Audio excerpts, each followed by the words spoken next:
नमस्कार। मेकर वाली मीडिया में आप सभी का स्वागत है।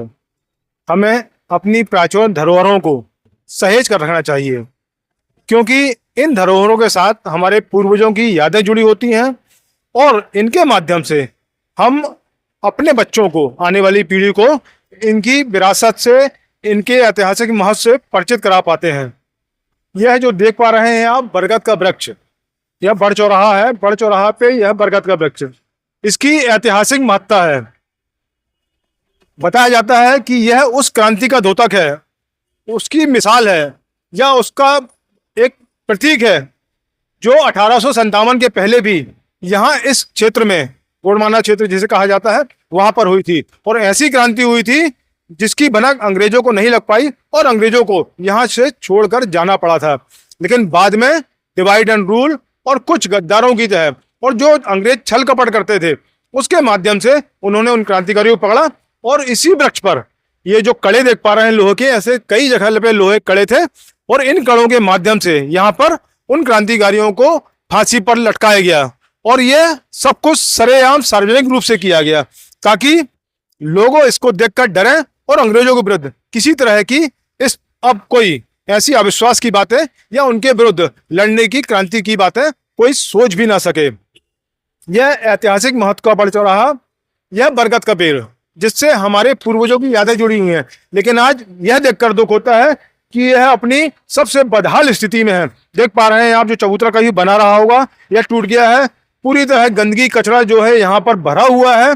और तो और बताया जाता है कि इसे धीरे धीरे सुखाने का प्रयास किया जा रहा है, ताकि व्यवसायिक अंधता में चलता हुआ आदमी अपने और अतिक्रमण की चपेट में कि यह वृक्ष ना रहे, तो कहीं ना कहीं हमारे व्यवसाय के लिए यह फायदेमंद होगा। आप इसके चारों तरफ देख पा रहे हैं आप, यह तो अतिक्रमण हो गया है। ये देखिए, इस तरफ आइए, यहाँ पेटी है, यहाँ पौधा है, यहाँ ये सब, कहीं ये चबूतरा भी बहुत पुराना हो गया है, जर्जर हो गया है। और यहाँ पे बताया जा रहा है कुछ ऐसा केमिकल डाला जा रहा है जिससे यह वृक्ष धीरे धीरे सूखता जा रहा है। एक समय यह भारी बट वृक्ष था, लेकिन अब इसकी कुछ एक शाखाएं ही रह गई हैं। इस वृक्ष को सहेज कर रखने का हम सबका कर्तव्य है। विशेष रूप से प्रशासन, स्थानीय प्रशासन को चाहिए कि इस ऐतिहासिक महत्व के वृक्ष को एक सुंदर परिवेश देकर, यहाँ एक चबूतरा ऐसा बनाकर, भले आसपास जो दुकानदार है वो चबूतरे को और बैठकर अपना धंधा कर सके, लेकिन इसको सहेज कर रखना आने वाली पीढ़ी के लिए भी हम सबका कर्तव्य बनता है। देखना होगा, अभी हाल ही में 24 नवंबर को जब इस क्रांति की बरसी मनाई जाती है, तो उस दिन यहाँ पर आयोजन होता है, दीप जलाए जाते हैं, अधिकारियों को श्रद्धांजलि दी जाती है। लेकिन क्या 24 नवंबर के पहले पहले इसे सहेजा जाएगा, इसे एक सुंदर स्वरूप दिया जाएगा? यह एक बड़ा प्रश्न है। यहाँ कुछ व्यापारी हैं आसपास, आइए उनसे ही बात करते हैं, यदि वो कुछ कहना चाहे तो। आप यहाँ पर जूस सेंटर चलाते हैं, इसके बगल में कितने वर्षों से यहाँ पर आपका ठेला लग रहा है? लगभग 50-60 वर्ष। ये वृक्ष जो है पहले इतना हरा भरा था, घना था, बड़ा था, अब धीरे धीरे ये सूखने की स्थिति में, ऐसा क्यों हो रहा है? क्या देख रेख का अभाव है या कुछ और कारण है? देख रेख का अभाव है और प्रशासन ध्यान भी नहीं दे रहा। दूसरी चीज, इसका सौंदर्यीकरण हो जाना चाहिए, सौंदर्यीकरण हो जाना चाहिए, पुराना है, बढ़िया चबूतरा बन जाए तो हाँ, उससे अच्छा हो जाएगा, कम से कम फालतू लोगों का वो हो जाएगा।